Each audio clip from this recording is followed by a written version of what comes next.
In 10, 9, 8, 7, 6, 5, 4, 3, 2, 1, go.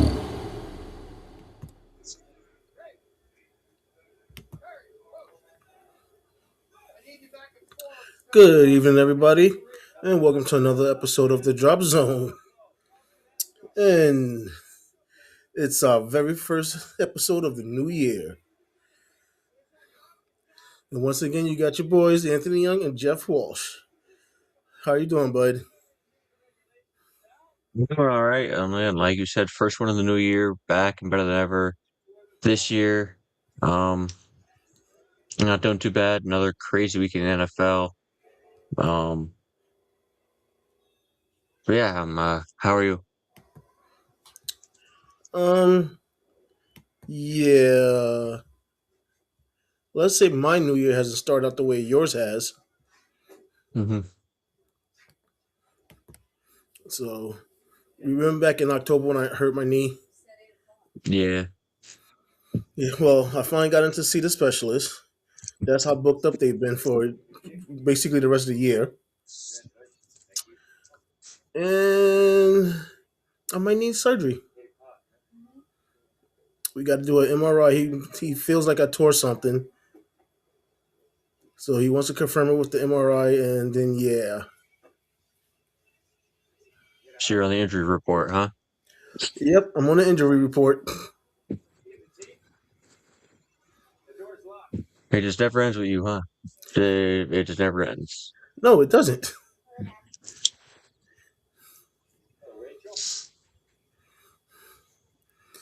So yep, that's pretty much about it with me. hmm What do you got?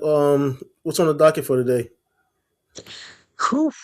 The last week of the regular season NFL Week 18 did not disappoint. I'll tell No, you it did that. not. That was a crazy week of games. And then after that, I got something that I like doing every year. We're gonna look back at our preseason predictions, see how wrong or how outlandish some of our record uh, predictions were at the beginning of the year. Um, and then we will talk about the first round of the NFL playoffs, and then go over the coaching firings because there have been an absolute lot of them already. Yeah.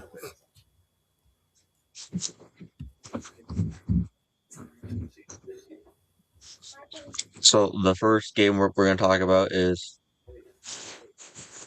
the Seahawks and the Niners, and the Seahawks clinched the number one seed in the NFC with the win on Saturday. Uh, Very low scoring game. 13-3 was the final score. Sam Darnold went 20 for 26, 198 yards. The Seahawks got the running game going. That was a good thing. And going into the playoffs, that's going to be something that's very important. Kenneth Walker, 16 carries, 97 yards, 4 receptions, 36 yards. Zach Charbonnet had 17 carries for 74 yards and touchdown. And Justin Smith and Jacob had 6 rushes for 84 yards. The Niners got pretty much shut down in this game. Brock Purdy only went 19 for 27, 127 yards, interception. And CMC was pretty much held to nothing on the ground and in the air. Absolute, to me, this was a kind of a statement win by the Seahawks, telling all the NFC, like, listen, we're here. We're not a fluke team. We're not someone that's just going to get pushed around. Um, and again, they locked up that number one seed in the NFC. Now all the games will go through them. They're in the NFC, in a very tough place to play. So this was a much needed win for the Seahawks, and again, good luck to all the NFC teams having to go there and play in Seattle. Yeah. Um, I lived out there for a few years, and I've attended a few Seahawks games. And yes, that stadium is ridiculous.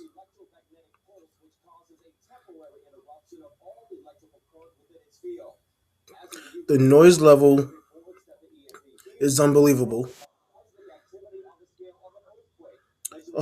The stadium has been known to shake the ground, causing people to think there's an earthquake when the fans get really rowdy and going, which is unbelievable itself. Yeah, the NFC. I mean, that was actually the Rams division and number one seed, and they just I don't know if they wanted to make the playoffs a challenge for themselves or but now you've done it because now you got to go through Seattle and yeah, it's not gonna be fun.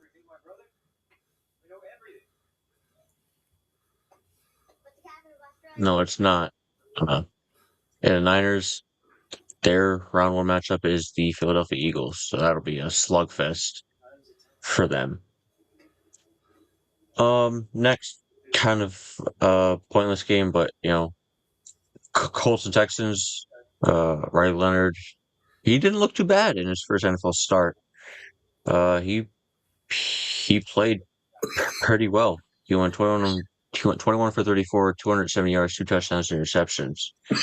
And he had one rushing touchdown as well. Jonathan Taylor didn't do much, only 15 carries for 26 yards. Alec Pierce had a career game, 4 receptions for 150 yards and two touchdowns, but he did get ejected for contacting a ref. So uh, that's one thing for the young man that he's got to take into consideration. He can't be doing that. Um, Texas defense surprisingly got uh, handed it to them here in this game. CJ Stroud, 14 for 22, 169, a touchdown. He also had a rushing touchdown. Uh, they got the running game going with British Books. Again, a lot of backups in these games. You'll see a lot of these teams were rushing their starters. Um, but again, shockingly, the Texans defense didn't play well this game, but they were still able to pull out the win. Yes, they got three turnovers, but you know, Texans keep up that momentum. Colts lost that they start off, I think, I don't know, like 7-1, and they lost 8 of their last 9. Uh, wasn't expecting that, but I don't know if Daniel Jones really meant that much to them or what. But this is a very disappointing end to the year for the Colts and for the Texans. Like I said, again, just they have momentum going into the playoffs, and they play us in the playoffs, which we talk about soon. Um, yeah, I wouldn't necessarily have really called this game meaningless because if Jacksonville would have lost, it would have been the Texans winning the division. But Jacksonville won, so it did turn out to be meaningless. Mm. um, yeah, the Colts started out 8-2, and once Daniel Jones went down, they lost the remainder of their games for the season. Yeah, the fact that I mean, I get what you're saying that Daniel Jones. We don't realize that how important Daniel Jones was to the offense. Also, most of it came down to teams finally knowing how to shut down Jonathan Taylor and force the game into Daniel Jones' hands, which is what I said when at the beginning of the season. If you're doing that, you know what's going to happen. He's a great game manager. but he's not the type of person that you want taking over a game. He can't do it.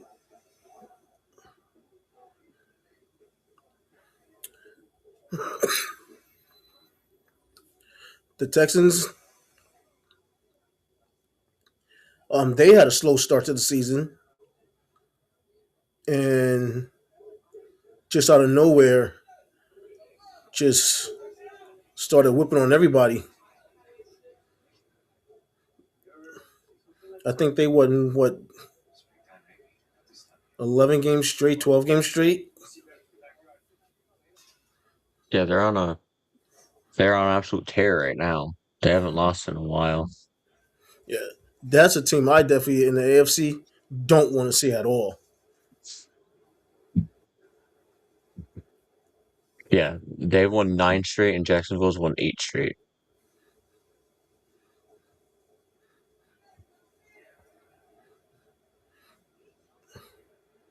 Yeah, like I said, I mean, they both flipped the switch and just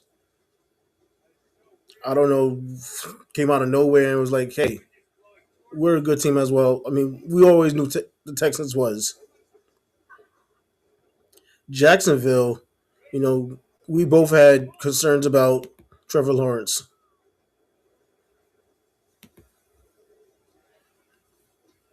and I don't know how you feel about him. I don't know if he made you change how you feel about him right now, but I mean, he's looking all but the number one pick that he should have been. What 6 years ago, 7 years ago? Hmm. Yeah, I mean, the Texans with their stout defense, they pretty much said, "Listen, we're going to take over every game and not allow the other team to do whatever they want, and just let CJ Stroud manage the game and lead them to victory when needed." Um, with the Jags, I mean, Lawrence impressed me. I think he just got the right head coach and Liam Cohen. I don't know what was the problem with all the other ones that were there before Liam, but I don't know, something's clicked with Liam Cohen, and Lawrence has looked, like you said, everything like the number one overall pick that he was a few years ago. Um, I got to see it more than just this year though to to make me impressed. But again, this team is on a roll, along with the Texans, to make some noise in the playoffs and maybe stun some people. Yeah, I think the only thing that clicked was the play calling. The play calling to me, the play calling suits his style of play. Hmm. It looks like he's more free. Well, Yeah, like he's free to do like what he needs or wants to. and he's comfortable, and Hmm. that's the main thing. If you're comfortable, you know you're gonna make plays.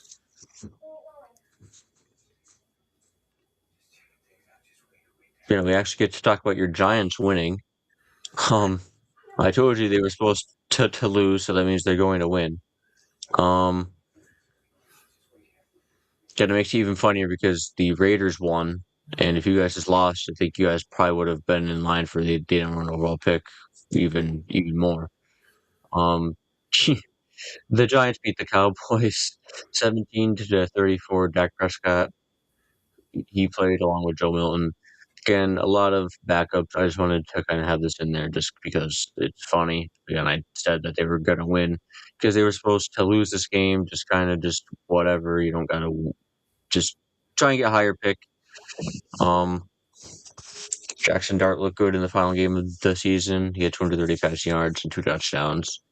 Tyrone Tracy was the first Giant 100-yard rusher in, I think, 20 plus games or something. Yep, 23 games. Yep. You know, and the last person to do that was him. Hmm. Yeah. And wide receiver. Gunnar Olszewski. Where the Yeah, fuck did he come from? yeah, no, he had 102 receiving yards. Daniel Bellinger had 2 receptions for 30 yards and touchdown. Um, I don't know if you have any opinions on this. Again, I just kind of find it funny. You guys were, in my opinion, supposed to lose this game, but you guys ended up winning anyway and said, you know what, screw it. We're gonna fuck up our fucking odds at the pick anyway. Well, at first I was upset because I'm like, guys, we get the number one pick, just lose. But then I started thinking about it. Who you going to pick as? You're not going to pick a quarterback. You already got one. You're not going to get a running back. You got two. I mean, yeah, you could. I mean, we need another number one receiver or number two receiver, but you can still find that where we're picking at fifth. The defense, once we get a defensive coordinator that can get the team together on defense, the defense is it's a good defense. We just need the right defensive coordinator. So I was thinking, okay, who we would waste the number one pick on? Offensive lineman?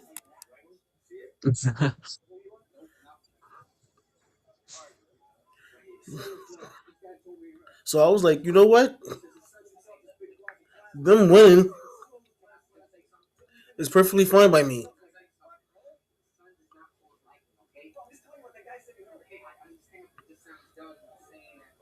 Because there's not a Yeah, necessary need that we needed to get the number one pick for. yeah, you're right. If it was a different draft, a different circumstance, you guys would definitely need the pick. But hey, man, you guys just beat the Cowboys, so you can always be happy about that one, even if their starters didn't really play very much. Now, on to the end of their NFC East teams that the Eagles didn't make much sense to me at all doing what they did. They sat a lot of their starters this game as well, thinking they could probably beat the Commanders anyway and pretty much get the number 2 seed in the NFC. But it they took it away. Uh,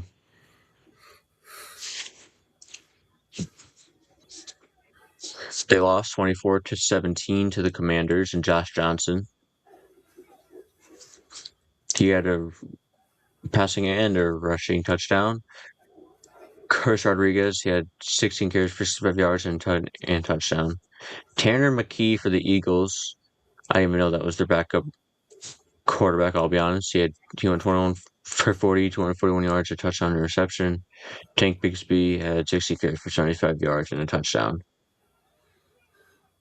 I don't really know what the Eagles were thinking with benching their starters. Again, maybe they thought they could beat the Commanders with their backups, but it cost them the number 2 seed in the NFC.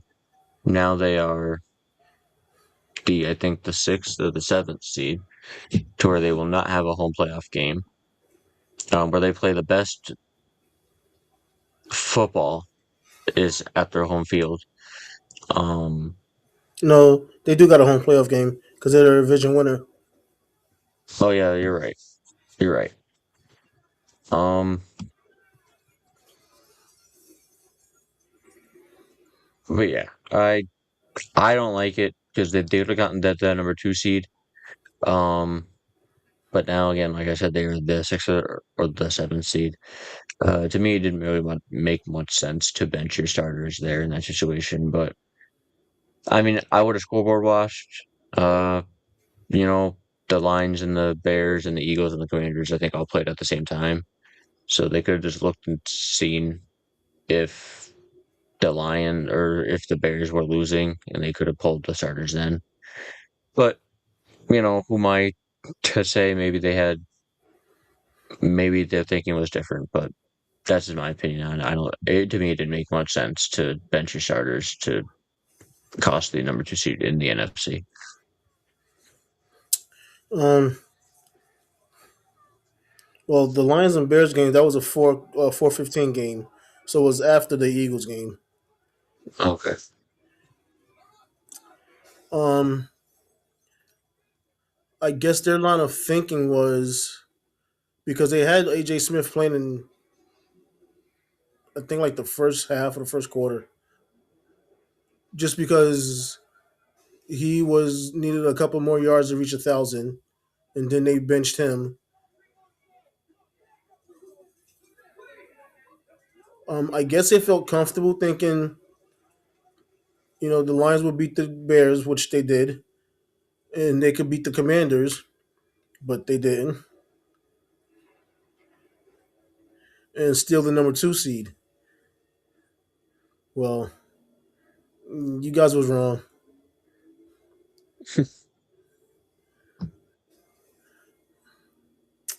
So, I mean, I'm the type of person that's not all for resting players going into the playoffs.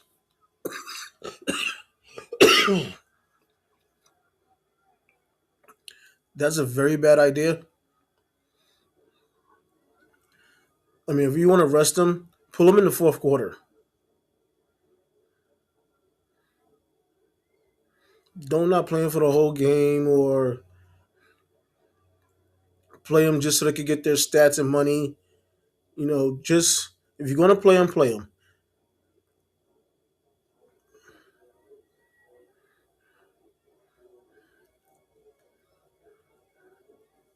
So yeah, the Eagles have nobody to blame but themselves. Yeah, that's what I mean. I don't know why I thought that they dropped farther there, the reseed. I didn't really think about it because they did win the NFC least. I could call it that this year because it was a very abysmal uh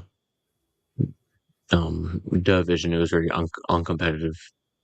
Uh, and then this division, the fucking NFC North, was absolutely crazy. Lions and Bears. Lions, as you just mentioned, beat the Bears 19-16. The Bears defense once again gave up a lot of yardage and only got one turnover for it. Jared Goff had 311 passing yards and a touchdown. Gibbs had 80 yards rushing, 33 yards receiving. Amon-Ra had 139 yards receiving on 11 receptions. J. James Williams had six receptions for 74 yards. Caleb Williams looked all right this game. I hope this isn't what's to come because I'll be honest, I'm kind of high on the Bears right now this season. I've been high on the Bears for a while this season. Um, Caleb went 20 for 33, 212 yards and two touchdowns, along with an interception. Colson Loveland had 91 receiving yards and touchdown. Um, Again, the Bears got the number two seed anyway because they held the tiebreaker against the Eagles, uh, which draws them the Packers in round one, which should be a very interesting uh, game. I mean, I don't really got much on this game. And Jake Bates, he made the game-winning 42-yard field goal for the Lions as time expired. Um,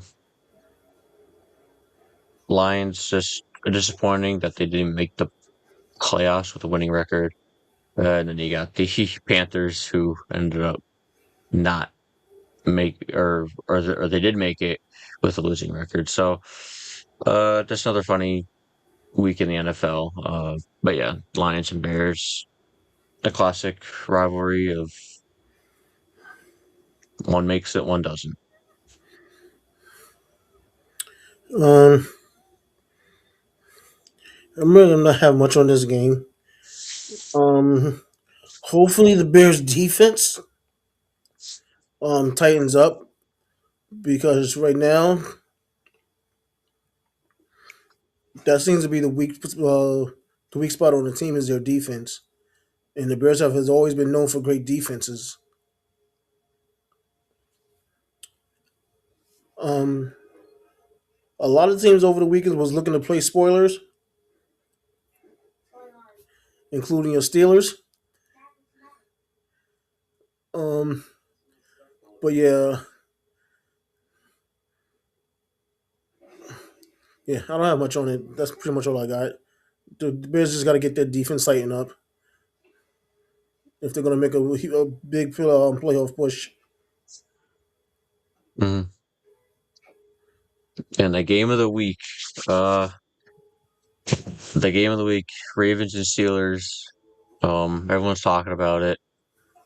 Has talked about it. A coach has been fired because of it. Which is that's on. Yeah, we'll get to that. Mhm. Um, whew. Steelers hold off the Ravens 24-26, and we make it to the playoffs. Um, what a game. Lamar won 11 for 18, 238, 3 touchdowns. Derrick Henry had 126 rushing yards. Zay Flowers turned 38 receiving yards and 2 touchdowns. Tyler Loop missed the game-winning 44-yard field goal. Aaron Rodgers is the guy that I was happy to have. He managed the game in the final minutes really, really well. He went 31 for 47, 294 yards, a touchdown. And that touchdown was crucial. Came with under a minute left in the game. Jaylen Warren had a total of 99 yards between rushing and receiving. Kenneth Gainwell, a rushing touchdown, and 64 yards receiving. Calvin Austin, uh, he had the receiving touchdown. 55 receiving yards. Primus showed up with 3 receptions for 51 yards, and Adam Thielen had 3 receptions for 43 yards. Man, this game stressed me out so much. Thank God I was off of work that night because I would have to tell them you gotta wait until this game's over because I was on the edge of my seat. When Allison got the receiving touchdown, I was stood up. And I stayed standing up until Isaiah Likely caught that ball over the middle. We're not over the middle, but it was a fourth down, and he caught it, and they were in field goal range. I sat my ass back down in my chair, and I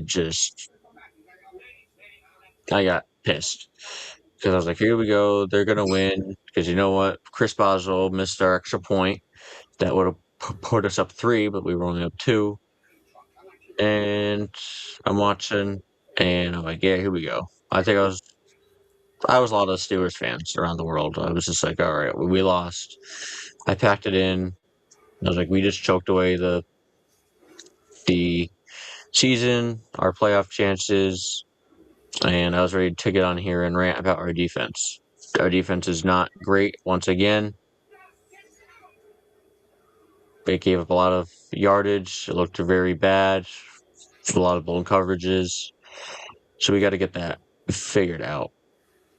But then Loop missed it, and I went crazy. I was like, oh my God, he actually missed it. And now we face the Texans in round 1. A lot of people are doubting us. We're at home. A lot of people are like, oh, well, I mean, the Texans are like 3-point favorites against us.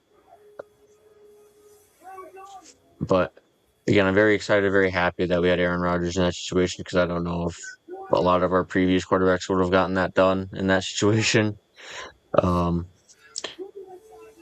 yeah, I'm very happy and excited that we are in the playoffs at least, and that we didn't choke it away. And again, it's obviously just fuck the Ravens, it's fuck them. But people shouldn't be going into Talu's DMs and messages on Instagram or whatever and threatening him or like his fiance, I guess, is what's been going on. So don't be doing that. Again, you could be mad that he missed it, but we're all human. All right, let's not do that. Yeah, that's going over the line. Um, when I seen you guys miss the extra point, which would have put you up by 3, I was like, huh, this is going to be interesting. Um, the defense, your Steelers defense needs to. I don't know what's. Trey Flowers was open on two big plays when there was nobody around them.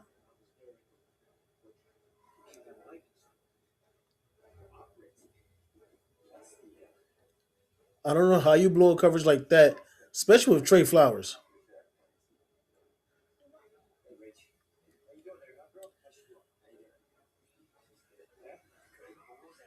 Um, your offense without DK Metcalf,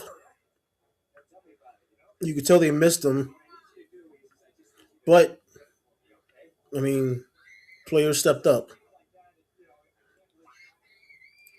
Gainwell and Warren, oh my God, those two are beasts. They definitely have a 1-2 punch like Detroit has with Gibbs and Montgomery.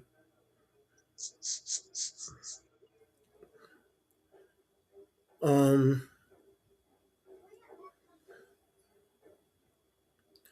as far as the receivers goes, I mean, you have veteran receivers. Thielen,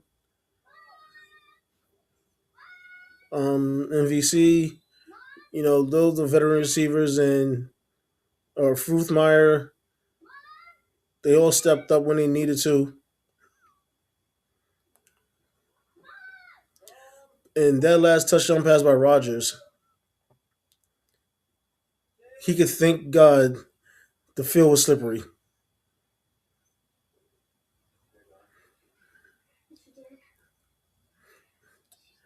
Because at first when I seen it, I was like, wow, how they gonna just let him run down the field like that? The hell? And when I seen that he slipped, I was like, oh, that explains I got wide open. But yeah, that I mean, I told you last week they was going to win, but when Luke I came out and I just saw something in the way he was looking, and like he was too overconfident because it was such a chip shot, and he chipped his ass right to the left or to the right. hmm Yeah, which we find if I mean I find it funny that we call a 34 yard or sorry a 44 yard field goal a chip shot nowadays, but it is in the NFL nowadays.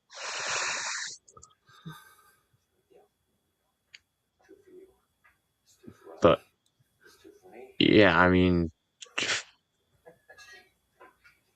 again, fucking Boswell had made like 90 straight extra points, and of course he missed that one. And I'm like, all right, we lost. That's it. Um, that's it. That's it.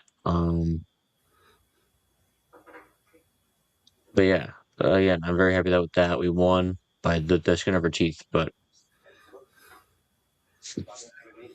um, all right, now we get to do one of our favorite things, which is look back at Hey Brian, Happy New Year. our preseason predictions. Oh God, I don't know if you have it in like a document or not, but I mean, I have mine up. Uh, no, I've been dealing with other things. I haven't had time yeah, to. I know.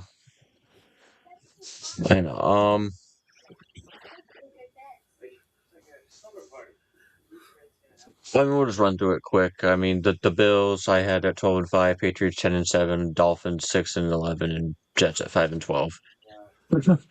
Uh, I got the Bills right at 12-5, but the Patriots shocked the living shit out of me. Yeah, The Patriots went 4-13, Miami went 7-10, and the Jets went 3-14.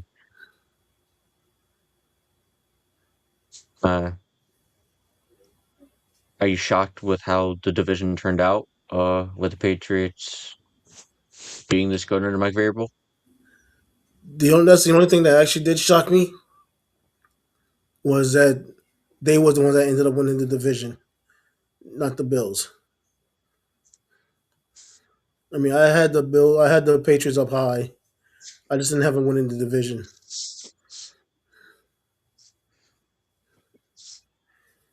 And then in the AFC North, I was really wrong with this one. I had the Ravens at 14-3. I think we The all done Bengals with at that 11 division. yeah, I was with the Bengals at 11-6. The Steelers at 10-7, which I got right. I got my team right. I think that's the second year in a row. Um, and I put the Browns at 1-16. Um, a little wrong in this division. A little wrong. I mean, I think that's a lot of people because the Ravens were the odds-on favorite at the in the preseason to really be the Super Bowl champs, and they're not even in the playoffs.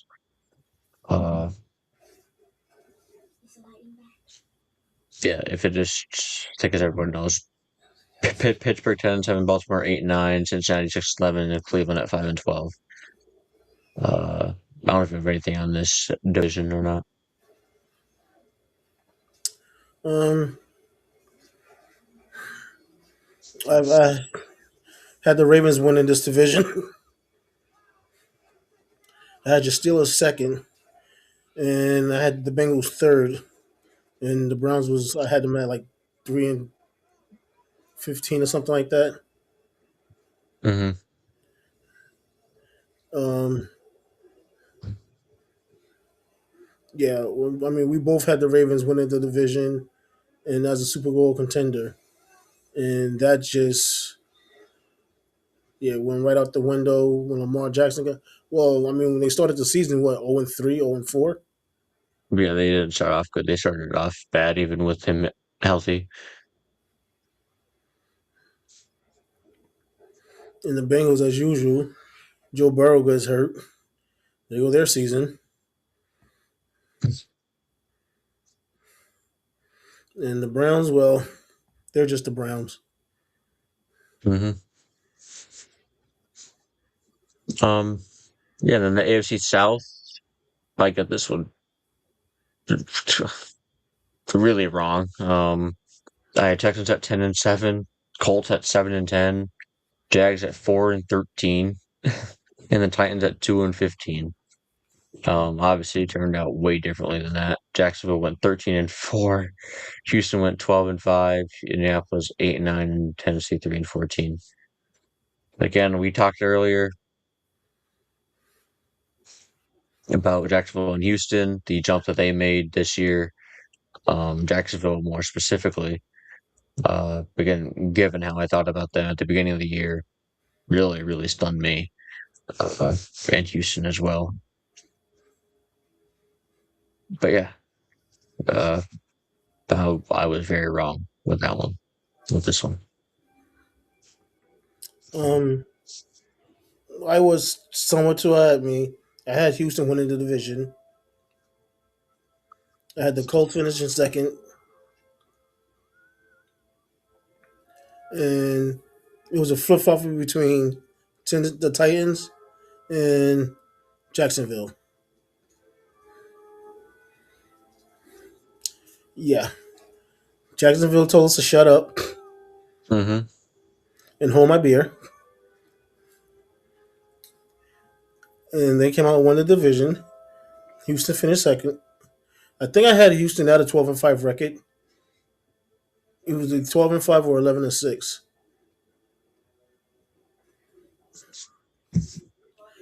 I had the Colts finishing, I believe, either one game over 500 or one game under 500. I don't remember. But yeah. So far now, one division did we get right.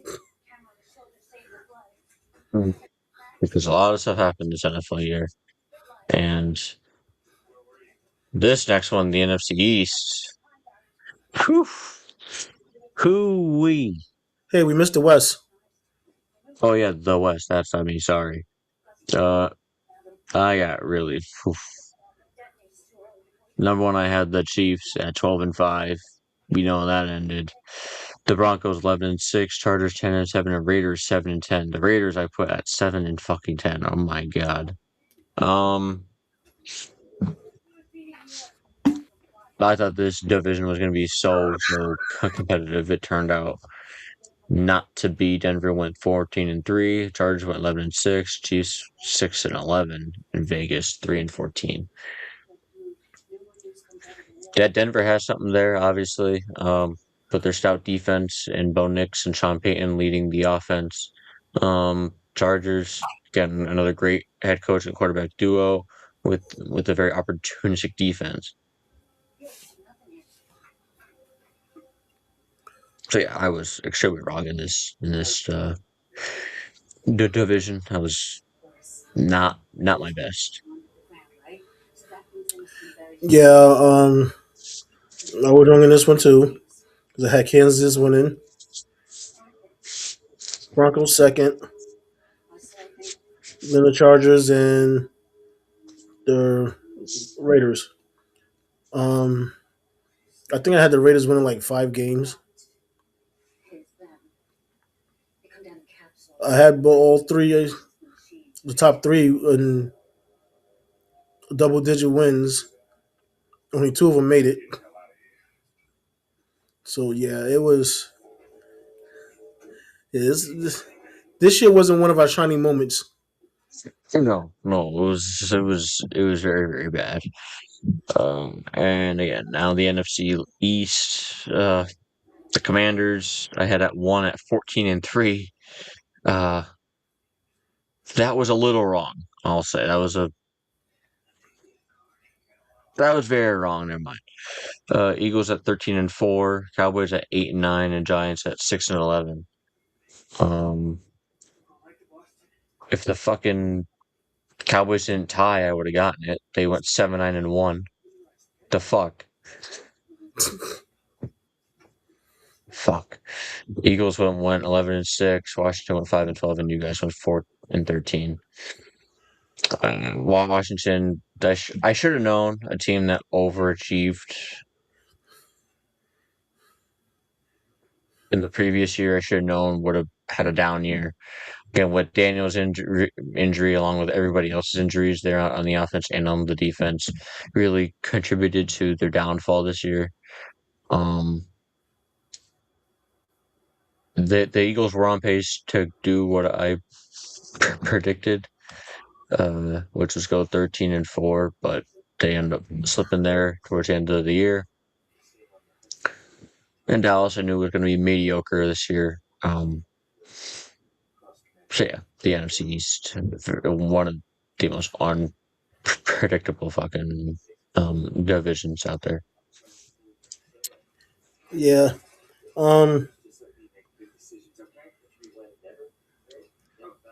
I think I got it right with because I think I had the Eagles winning the division, and the Commanders coming up second. But that was wrong. Um, I had the Cowboys. I think I had like 1 game over 500, and I was close with my Giants. I think I had them at 5 and.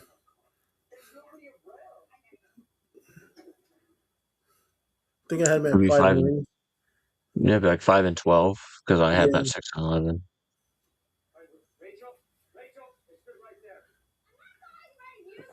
So I mean, other than the Commanders, I mean, I didn't do too. I mean, I didn't do too bad in that division. Just because I know those guys like to beat up on each other. Yeah. Now the NFC North was What the fuck? a very bad one.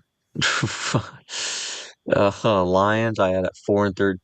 Sorry, 14-3. Packers at 12-5. Vikings at 10-7, and Bears at 9-8. I got every single one wrong on that one. Ended Chicago 11 You and and me 6, both. Green Bay 9 and 7, Minnesota 9 and 8, and Detroit 9 and 8. Um, NFC North, again, Chicago made the huge leap this year. And Green From worst to Bay, first. they tied with the Cowboys, so that doesn't help. Minnesota, but JJ and all the other starting quarterbacks that they had did not play well. And Detroit, without Ben Johnson, really, it showed their weakness there. Yeah. Um, Again, I had Detroit winning that division with Green Bay coming in second. Um, I don't remember if I had Minnesota ahead of Chicago because I knew I was high on Chicago,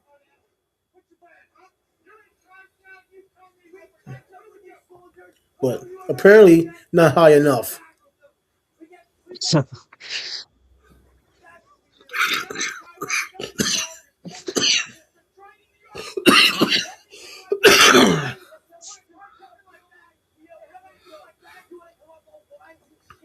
All right, now we got the NFC South. The Bucks I had finishing first at 10 and 7, and the Falcons at 7 and 10, Panthers at 5 and 12, and the Saints at 3 and 14.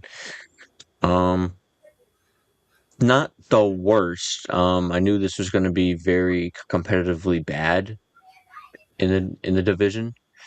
But not this bad. Carolina, Tampa, and Atlanta all finished at 8 and 9, and the Saints finished at 6 and 11. This is always the division that the winner somehow always has a losing record or is very close to it. Um, Baker and the Bucks were on pace to maybe go 10 and 7, but they absolutely fell off the face of the earth. They were like 6 and 2, and they just really played poorly at the end of the year. So yeah, I mean, and Carolina, I think was one of your sleeper teams this year, and it shows. They are now in the playoffs. Yeah, I had Carolina as my sleeper team, but I didn't have them winning the division. I had them finishing, I think, third because I had the Buccaneers winning the division.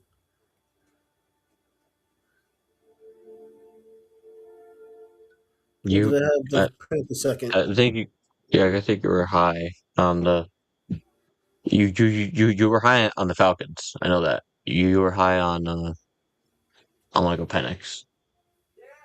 Yeah, that turned out to be a big mistake.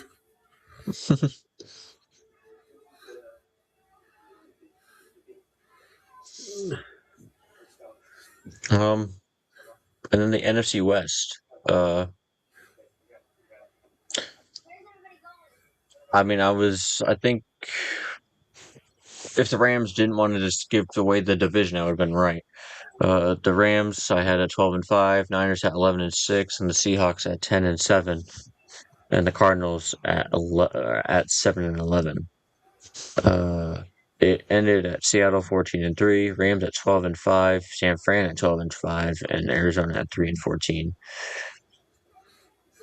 And I knew this division was very top heavy with the talent and how good it was going to be. Um, I got the Rams right, so I think out of the entire thing, I got 3 right with the Rams. I got Rams, Steelers, and Bills right with the record. Yeah, I had it Rams, Seahawks, 49ers, and then Cardinals.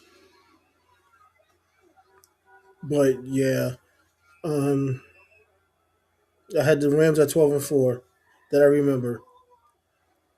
And I had Seattle at 11 and 10 and 6. No, no, I had them at 10 and 6 because I had the 49ers at 9-7 because I wasn't sure about with all their injuries. So yeah, I was in the same boat with you.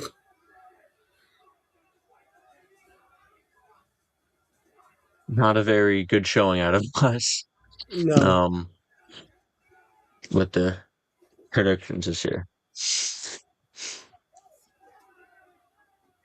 Now, I don't know how we can really predict the start or the first round. I don't know how we could really do that. I mean, I'll be honest, I have Steelers beating the Texans. I could see that happening. People were going to be like, "Oh my god, of course, because you're a Steelers fan." No, think we, I think we play very similar, but we're able to shut down CJ Stroud and limit to what he's able to do. Um, Rodgers, we just need to be a game manager against that very good defense of the Texans. I don't know who you have winning this game.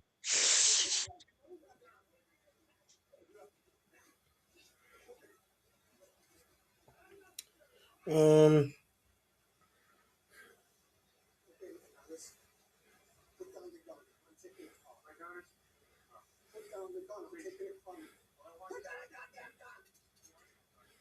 well, Steelers game is not until Monday. Yeah, it's on Monday. I got the Rams beating the Panthers on Saturday. I got the Bears beating the Packers also on Saturday.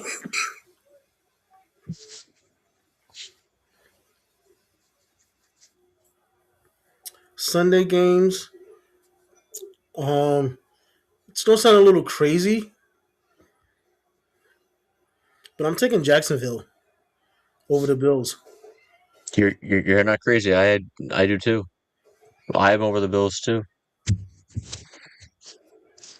I'm taking the 49ers over the Eagles Me too.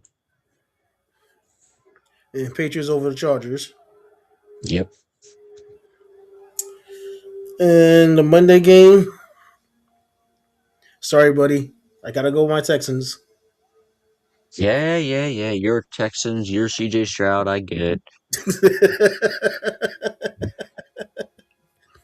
But yeah, I mean, I'm very similar to you. I went with the Bears over the Packers, Niners over the Eagles, Rams over the Panthers, Patriots over the Chargers, Jags over the Bills, and the Steelers over the Texans. That's pretty much the only one that we're doing differently. I mean, I'm not gonna lie. The Rams and Panthers game kind of scared me because the Rams had the tendency to sometimes play down to their opponents. Well, they've lost to the to the Panthers this year. So Oh yeah, that's right. you never know, or maybe Stafford is going to lock it in and be like, "It's not happening again. We're not doing it." Um, yeah, very interesting games that I can't wait to watch the entire weekend. Yeah, it's gonna be interesting. hmm Then we got all the firings. The Falcons did not waste any time. They fired their general manager Terry Fontenot and head coach Raheem Morris at halftime of the Steelers and Ravens game. They wasted no time with that one. To me, that doesn't make much sense. They were on a 4-game winning streak. I don't know if it was because of how Morris handled the QB situation there in Atlanta, but that's really not his fault that they drafted Michael Penix after they traded for. No, they signed Uh, him. They didn't trade for him. yeah, yeah, they signed Kirk Cousins coming off of an Achilles injury. I don't know if like what they were thinking in that one in the front office, but it's good that they got rid of that GM. I don't know if I would have got rid of the head coach because Drake London and Bijan Robinson came out after the game saying that how much they wanted Raheem Morris to stay, but Arthur Blank did not give a shit about what they had to say. He fired his ass anyway. But yeah, so that leaves an open vacancy there in Atlanta. Yeah, to me that's bullshit. Um, Getting rid of the GM, I agree with 100%. Firing Raheem Morrison, total disagreement because he wasn't the one that put that team in that situation. Your GM was the Uh, one that put the team in the situation, and I understand that you're everybody's in a win now situation where they want to get in the playoffs. But when your GM is putting your head coach and the team in a situation where you know it's not working out, you really can't fire the GM, the head coach, for that because he's doing the best he can with what he has. And that wasn't fair to him because I think that was what his second year there. yeah, it was either his second or third year there. And I'll be honest, I think that the GM was telling Raheem Morris to play Michael Penix to like make him look good. But as you see with Kirk Cousins, the team looks a lot better. Yeah, So it was not fair to Raheem Morris that he got let go because he was obviously a player's favorite there in the locker room. January 5th, two days ago, three head coaches got fired. First of all, in Cleveland, head coach Kevin Stefanski got fired. Las Vegas fired head coach Pete Carroll. I 100% agree with that one. And Arizona fired their head coach Jonathan Gannon. Uh, Kind of surprising, but not really with the way that the Cardinals finished off the season. They finished with like a. I still have it up. How many games they lose in a row? Let's see. They lost 9 in a row. So understandable to let him go. There was really not a lot of improvement there. Kyler Murray, is he going to stay with the team? So I get the moving on from there. With the Browns, I don't know about moving on from Kevin Stefanski. He's a two-time coach of the year. I don't know. Maybe they think that they can find something better. I think that But whole quarterback situation is what fucked him over. And hmm again, that's the GM's fault.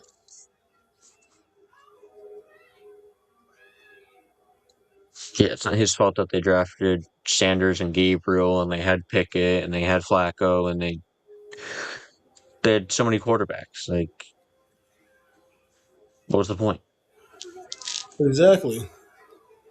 Um, Obviously, I don't think you have any disagreements that with the firing of Pete Carroll and Jonathan Gannon there in Las Vegas and Arizona with how bad their seasons turned out.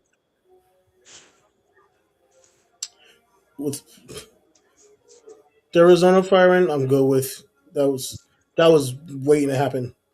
The Pete Carroll. I'm trying to figure out why they hired him to begin with. Because of Geno Smith, because they had a relationship with Geno Smith and it worked well in Seattle, so they just figured it was going to work well with the Raiders, and it obviously did not. Yeah, they had different players in Seattle. Yep.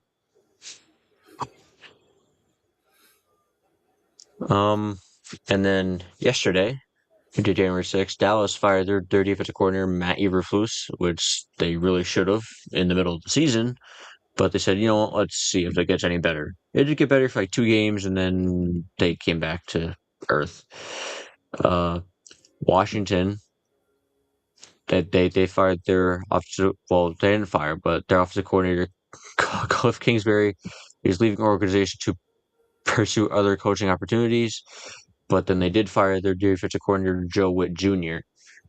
So that's crazy. Three teams in the NFC East have fired their defensive coordinator. You guys fired him mid-season, and then Yep. Eberflus got fired, and the Commanders fired their DC. And Detroit, and I put in air quotes, parted ways with their offensive coordinator John Morton after Dan Campbell said, "Fuck you, I'm taking control of the offensive play calling." Um, so I don't really know what he was doing there anyway. And the big news of the week. Baltimore fires head coach John Harbaugh after 18 seasons with the team. He won 180 and 113 with a record of 13 and 11 in the postseason and a Super Bowl championship.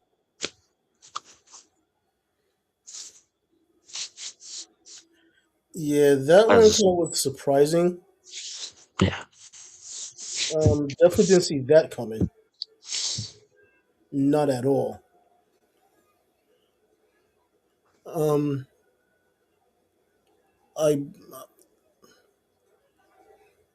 I pretty much understand where they're coming from, where they feel maybe his offense and defense is getting stale, and they need something new, and because that team does underachieve a lot.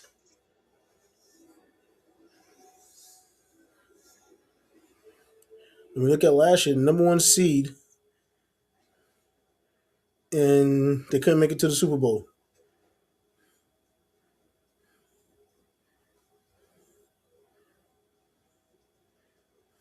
Yeah, his decision making with not running Henry more than what he really should have in the big games is a big question mark. As a Steelers fan, very happy.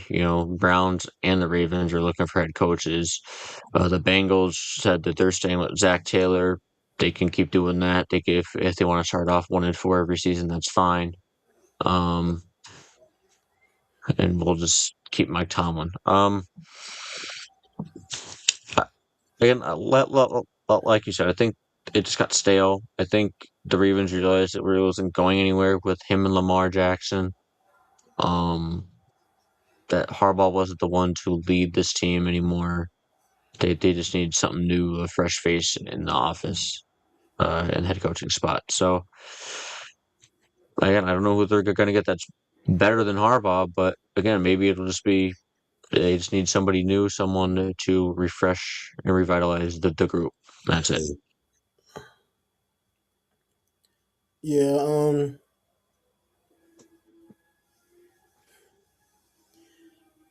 I'm trying to think who can they possibly get, and I can't think of anyone.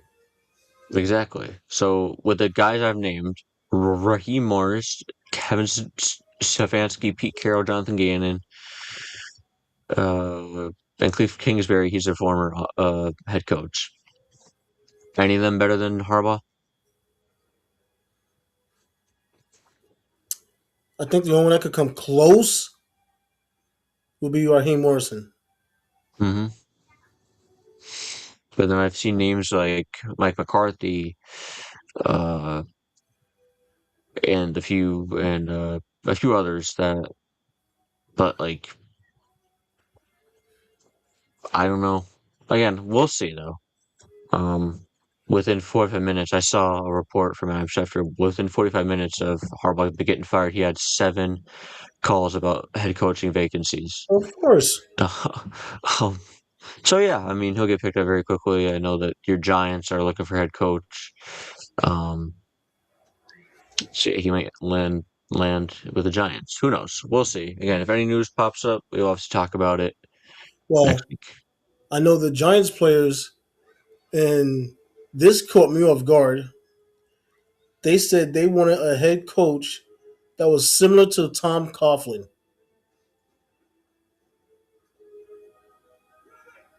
And I'm like, none of you players were on that team when Coughlin was a head coach. What the fuck?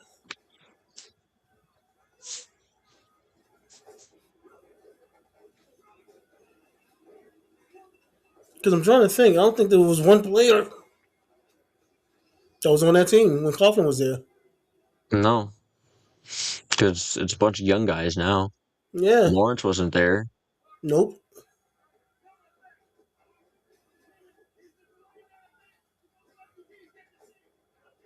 So yeah, No, that kind of threw me off.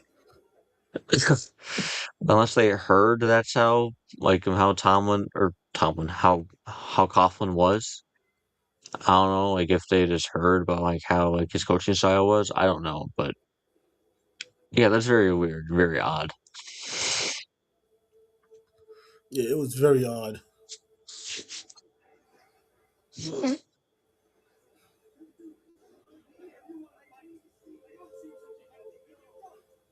But that's all I got. That's it. Awesome. Um, so today's show is brought to you by our sponsor Doobly. For you late night gamers that need some energy, it's built designed for you. Um, I actually got an email from the owner the other day telling me that he designed a new flavor, but I don't remember what flavor it was. And I get too many emails to go searching for it.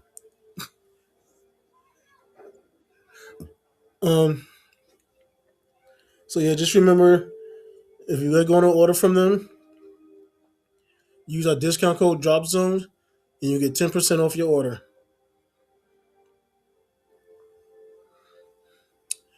And we also have the Zone Elite Wear shop, which probably starting next month, I might be coming up with some new designs, especially if I have to have knee surgery. I'm gonna have a lot of time on my hands.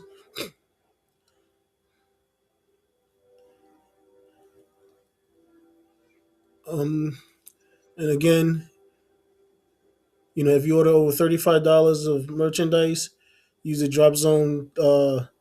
Use the discount code Drop Zone, and you get 15% off your total order.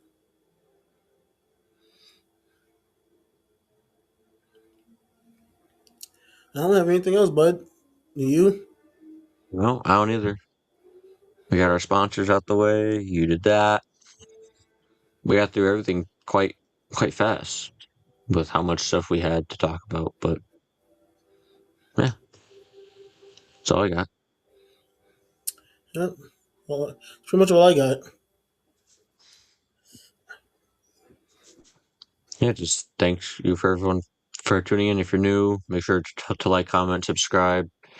And again, if people have any ideas for us to do on the podcast, anything different, just let us know, and we'll see what we could do. Yep. So, from all of us at the Drop Zone, wish everybody have a great night. Weekend's coming up. The weekend's gonna be coming up soon. Make sure you are smart. If you're going out, don't get behind the wheel of a car after drinking. Just be smart Yep. about it.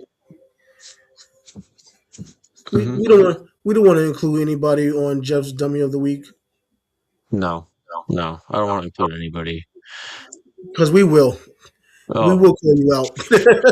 if I find out, I will. I have my button. I'll use it. Don't worry. It's We will on call you standby out. always. It's on standby always. So I'll call you out if I need to. We have no problem with that. We love calling people out. Oh yeah. All right. Have a good night, everybody. Take care.